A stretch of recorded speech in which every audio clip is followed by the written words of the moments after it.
오늘의 말씀은 신명기 24장 14절에서 22절의 말씀입니다.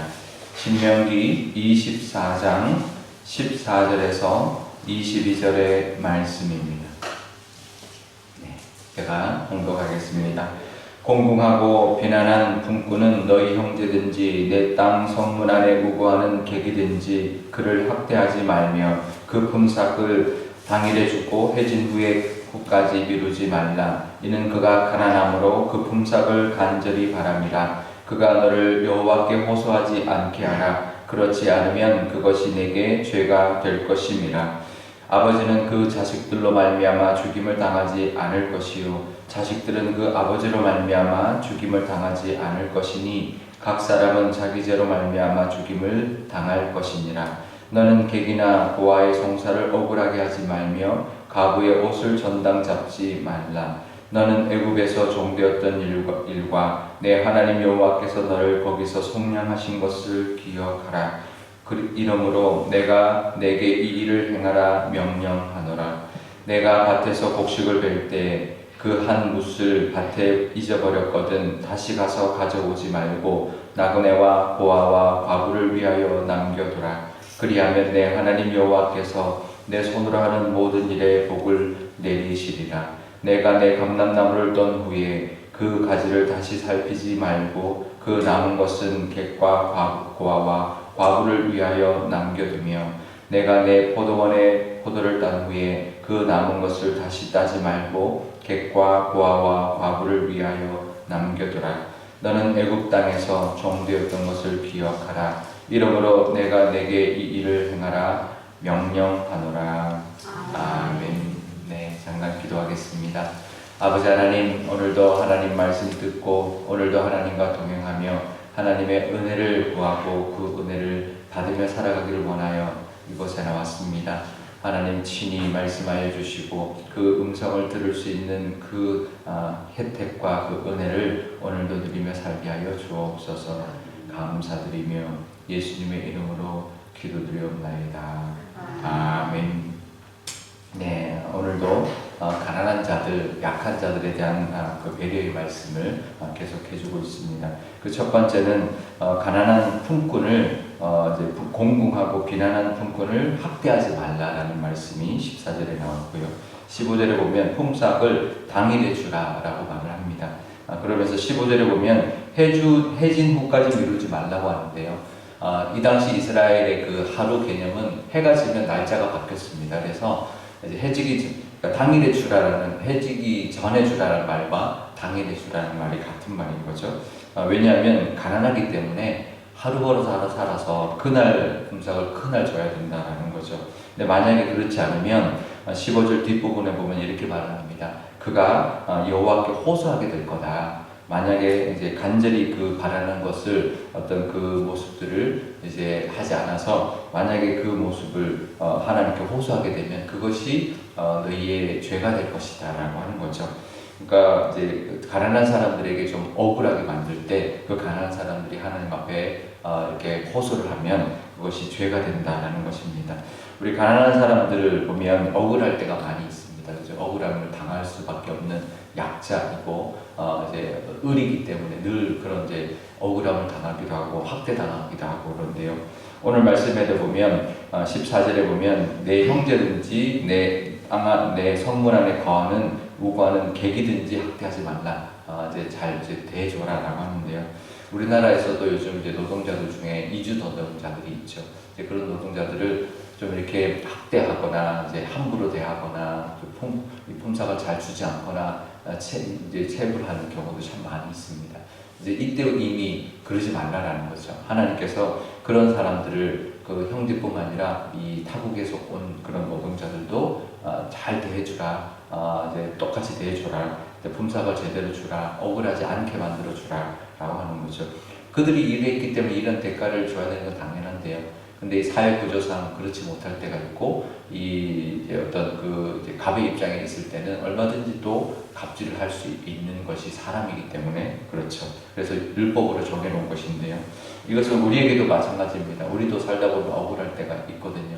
왜냐하면 사회 구조적으로나 아니면 또 어떤 세상적인 힘이나 아니면 어떤 사람들 때문에 억울함을 당할 때가 있는데 그것을 하나님이 호소하면 들으신다라는 겁니다. 호소를 들으시는 거죠. 그래서 우리에게도 우리의 억울함을 들어주시고 또 갚아주시고 그래서 우리를 위로해 주시는 말씀이 바로 오늘의 말씀입니다. 우리가 아마 기도할 때 요즘 제가 지난 주일에도 이제 설교를 했고 그래서 기도 제목을 나누는 분들이 참 더 많았었습니다. 근데 이제 어떤 여러 가지 어떤 이제 불합리한 것을 당할 때 이제 그럴 때 이제 이게 내 힘으로 하기가 어려울 때가 있거든요. 그럴 때 이제 기도 부탁을 하게 되고 같이 기도하면 하나님 응답을 해주시는데 이제 지난주 말고 지지난 주일날 저한테 기도 부탁을 한 것을 월요일 해결받았다. 이제 보험에 관련된 건데 보험회사에서 이거 지불을 안 해주려고 하는 이제 갑질인 거죠. 여러 가지 이유를 대서 보험을 잘 이렇게 해결해주지 않으려고 하는 경우가 있는데 같이 기도했더니 일주일 만에 정말 해결받고 입금까지 딱 돼가지고 너무 잘 처리가 됐다고 이제 어제 감사하다고 전화가 왔었어요. 그래서 참 고맙더라고요. 그러니까 우리가 함께 기도하면 하나님이 들으신다는 것, 그리고 그것을 우리가 믿고 나갈 때 그 믿음도 하나님 기뻐하신다는 것. 그래서 우리 오늘 나올 때 우리 새벽에 나와서 기도할 때 하나님 우리의 호소와 우리의 기도를 들으신다는 것을 늘 기억하고 하나님 앞에 감사하면서 아뢰면 그러면 우리의 삶 속에 하나님의 들으심과 우리에게 응답해 주심의 은혜가 늘 충만할 줄 믿습니다. 그 복이 있으시기를 바랍니다. 그러면서요 19절부터는 무슨 말씀을 하시냐면 가난한 자들을 위하여 남겨두라는 규례를 말씀하십니다. 19절은 곡식밭에서 곡식을 베고 이렇게 이제 곡식밭들을 넣는데 한 무술 밭에 혹시 잃어버리고 왔으면 돌아가서 다시 가져오지 말라는 거죠. 그 놔두면 가난한 사람들, 나그네와 고아와 과부. 이스라엘 백성들에게는 이제 과부는 늘 힘이 없이 가난하게 살 수밖에 없는 사람들인데 꼭 나그네가 포함되어 있습니다. 그리고 20절은 감람나무를 떤 후에 아직 열매가 남아있으면 그냥 놔두라는 거죠. 또 21절에는 포도나무도 마찬가지로 따고 남은 것은 놔두라라고 합니다. 근데 이것이 그냥 많은 것을 하라는 것은 아닙니다. 그러니까 가난한 자들을 위해서 많은 것을 하면 부담스럽습니다. 하지만 이제 떨고 남은 거, 좀 따다가 남은 거, 우리나라도 이제 감나무 같은데 따다가 높은 데 있는 거는 이제 결국 따지 못하니까 놔두는 거지만 까치밥이라고 하잖아요, 그죠? 그러니까 까치를 위해서도 남겨두는데 가난한 사람들 위해서 이제 남겨두라는 것이 바로 이 규례인데요. 이것이 이제 큰 부담은 갖지 않아도 되는 것입니다.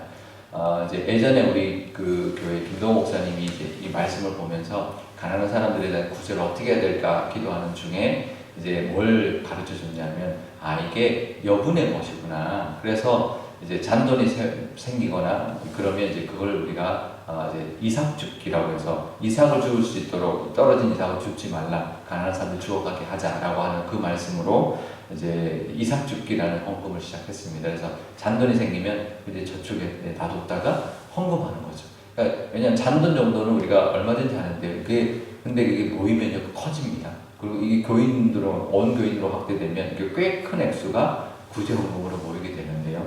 요즘은 좀 어렵습니다. 요즘 잔돈, 돈을, 현금을 잘 안 쓰기 때문에. 근데 예전만 해도 이제 잔돈이 많이 나왔어요. 근데 잔돈은 사실 이렇게 구제로 내도 큰 부담이 없거든요. 근데 그런 마음인 거죠. 제가 얼마 전에 이제 한 5달 전에 이제 겨자씨에 쓴 내용인데요. 어느 인턴이라는 영화가 있습니다. 외국 영화인데 은퇴를 하신 분이 이제 나이가 많으신 분이죠. 그분이 다시 인턴으로 들어가서 어느 회사에서 인턴으로 일을 하는 장면이 나오는데 사실은 그 회사가 있었던 그 자리에 임원을 했던 사람인데 시대가 바뀌어서 다른 회사가 된 아주 젊은 CEO가 있는 그 회사에 이제 인턴으로 왔는데 이제 쭉 이야기가 흘러가는데요. 무슨 장면이 나오냐면 그 남자가 굉장히 신사입니다. 노신사인데 손수건을 가지고 다니는데요. 자기가 쓰려고 갖고 다니지 않습니다. 누구를 빌려주기 위해서 갖고 다닌다는 거예요. 그래서 누구의 눈물을 닦아주기 위해서, 닦는데 빌려주기 위해서 갖고 다닌다는 거죠. 그러니까 아주 작은 거지만 그게 얼마나 위로가 될까요? 그러니까 이게 이제 큰 힘이 되지는 않지만 그래도 우리에게는 큰 건 아니지만 가난한 사람들에게 그게 꽤 큰 힘이 될 수도 있고 또 위로가 될 수 있다는 거죠. 그러니까 우리의 이것은 물질뿐만 아니라 시간도 마찬가지고요, 마음도 마찬가지고 그렇습니다. 우리가 따로 떼어놓는 여분의, 내가 그때 겨자씨 여분의 손수건이라는 제목을 했는데요. 여분의 시간, 여분의 약간의 물질, 이것들이 가난한 사람들에게 위로가 되고 힘이 될 수 있다는 것을 우리가 기억해야 되는데요. 근데 그게 하나님이 이 말씀하시면서 꼭 하시는 말씀이 있습니다. 뭐냐면 18절 22절에 나오는데, 너희가 바로 애굽 땅에서 그렇게 종이 되었었다 이야기합니다. 그러니까 나그네를 꼭 이야기하는 이유가 너희가 애굽에서 나그네였을 때 종이었었다, 그걸 기억해라. 그리고 거기서 내가 너희를 건져준, 속량해준 것도 기억해라. 그 이야기합니다. 너희들이 그랬기 때문에 너희도 그런 삶을 살아라는 거죠. 우리도 마찬가지입니다. 우리도 억울할 때가 있었기 때문에 억울한 당한 사람을 위로할 수 있고, 우리도 가난했던 적이 있기 때문에 가난한 사람들을 좀 더 위로해 줄 수 있고 도와드릴 수 있는 그런 우리의 모습으로 살아가는 것, 하나님이 원하시는 모습이라는 것이고요. 그 다음에 19절 끝에 보면, 그럴 때 하나님께서 내 손으로 하는 모든 일에 복을 내리실 거다 라고 약속까지 해주십니다. 그냥 하라는 게 아니라 그러면 또 너에게 주시는 복이 있다라는 것을 약속하시는 거죠. 그러니까 우리가 베풀면 베푸는 만큼 하나님 갚아주신다라는 거고요. 우리가 억울하면 억울한 대로 또 하나님이 갚아주신다라는 말씀을 하고 있습니다. 우리 삶 가운데도 그런 은혜가 있으시기를 바랍니다. 오늘 기도할 때 이렇게 기도하면 좋겠는데요. 먼저 우리가 억울함을 누구에게 주지 않도록, 또 내가 억울할 때 하나님 앞에 기도할 때 하나님이 들으신다는 것, 그래서 그 응답을 우리가 경험하게 하며 살게 해달라 기도하면 좋겠고요. 또 우리도 남을 위해서 배려하고 또 사랑을 나눌 수 있는 우리의 여유, 마음의 여유가 있어서 또 남들을 또 위로할 때 하나님 또 그것을 기뻐 받아주셔서 갚아주시는 은혜를 우리 바라보게 해달라고 기도하면 좋겠고, 또 우리 교회도 그런 교회가 되기를 원합니다. 우리 교회도 정말 모든 우리 교우들이 우리 교회에 와서 위로받고 또 위로할 수 있는 교회, 그래서 많은 사람들이 우리 교회에 오면 정말 마음이 푸근하고 그 아버지의 집 하나님의 그 은혜를 누리고 돌아가는 그런 교회가 되게 달라고 한 목소리로 기도하도록 하겠습니다. 아버지 하나님 감사합니다. 오늘도 하나님 약자들에 대한 말씀을 하고 있습니다. 하나님 그 땅에 하나님 살아갈 때, 하나님 가나안 땅에서 살아갈 때 하나님 그 땅에서 고아가 된 사람도 있을 것이고 과부가 된 사람도 있을 것이고, 또 다른 지역에서 나그네가 들어와서 객이 들어와서 그 땅에서 돈을 벌게 되는 사람도 있을 것입니다. 그들을 하나님 억울하게 만들지 말고 폼삭을 제때 주라 라고 하나님 말씀하고 있습니다. 그렇지 않으면 그들이 억울함을 하나님을 호소할 때 하나님 그것이 너희들에게 죄가 될 것이다 말씀하고 있습니다. 하나님 우리 삶 가운데도 하나님 혹시나 누구에게 억울함을 주는 그런 면이 없는지 하나님 돌아오게 하여 주시고, 우리가 억울함을 당했을 때 하나님 앞에 나와 호소하고 하나님 앞에 기도할 때 그 억울함을 들어주시고 갚아주시고 하나님 응답해 주시는 우리 하나님임을 하나님 늘 경험하며 살아가게 하여 주옵소서. 때로는 세상의 힘 때문에, 어떤 세상의 그런 구조적인 어떤 힘 때문에, 어떤 힘 있는 사람 때문에 억울함을 당할 때가 있습니다. 하나님, 하지만 그보다 더 크신 하나님께 우리가 호소하면 하나님이 그 모든 것 해결해 주신다는 것을 믿고 구하는 저희들 되게 하여 주옵소서. 또 하나님 가난한 자들 돌아보는, 우리가 어렸을 때 우리가 힘들었을 때가 있었던 것처럼 가난한 자를 돌아보게 하여 주시고, 약간의 어떤 여유를 통하여 시간적인 여유와 물질적인 여유와 마음의 여유로 그들을 위로하게 하여 주시고 나눌 수 있는 저희들 되게 하여 주옵소서. 그것이 하나님이 기뻐하는 일이고 또다시 우리에게 하는, 우리 손으로 하는 일에 복을 받는 길이라는 것 늘 기억하며 그렇게 살아갈 때 정말 내가 있는 곳이 정말 더욱더 아름다워지고 세상을 더욱더 살만나게 만들어주는 그런 우리의 삶, 하나님의 사명을 감당하는 우리 모두가 될 줄 믿습니다. 우리 교회도 그런 교회가 되기를 원하오니 그런 교회로 귀하게 사용하여 주옵소서.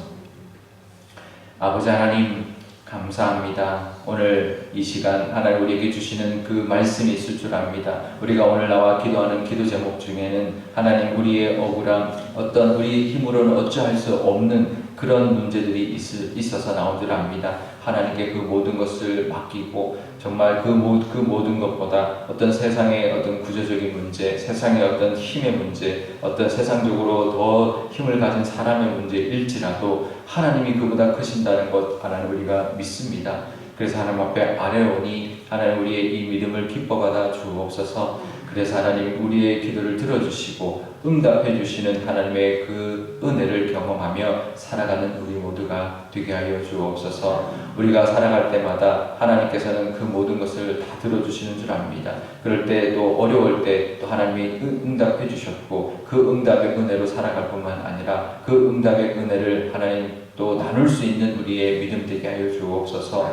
하나님 우리처럼 또 억울하게 살아가는 사람, 가난하게 살아가는 사람, 또 어떤 도움과 위로가 필요한 사람들이 있을 줄 압니다. 하나님 내가 어떻게 해줄 수 없는 부분이 있을지라도 함께 기도하게 하시고 내가 할 수 있는 또 작은 것은 나눔으로 말미암아 그들을 위로하고 또 그들에게 다시 힘을 낼 수 있는 그런 우리의 또 나눔이 있게 하여 주옵소서. 작은 물질의 나눔이나 작은 마음의 나눔, 작은 어떤 시간적인 나눔을 통하여 그들에게 하나님의 은혜를 전하게 하여 주시고 그래서 복음을 전할 수 있는 우리가 될 뿐만 아니라 그것을 통하여 기뻐하시는 하나님으로 말미암아 또다시 그 은혜를 누리고 하나님의 복을 누리는 우리 모두가 되게 하여 주옵소서.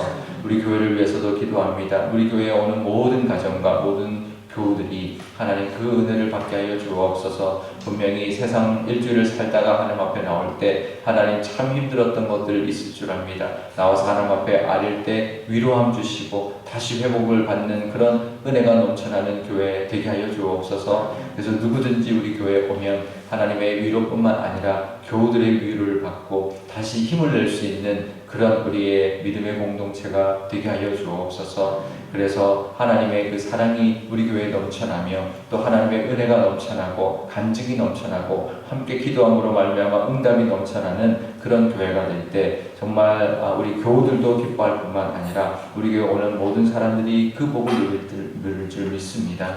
그래서 많은 영혼들을 또 그 우리의 모습을 사모하게 하시고 그래서 구원의 역사들이 넘쳐나는 교회로 귀하게 사용하여 주옵소서.